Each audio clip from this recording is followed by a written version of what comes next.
Will it bounce from a concrete floor without breaking? And yeah, it definitely will.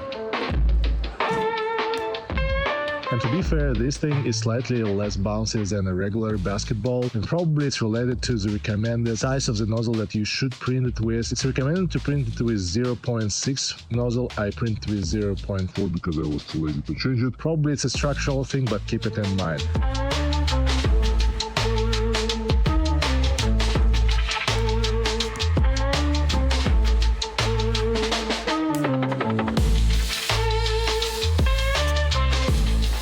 Yeah, it doesn't break at all.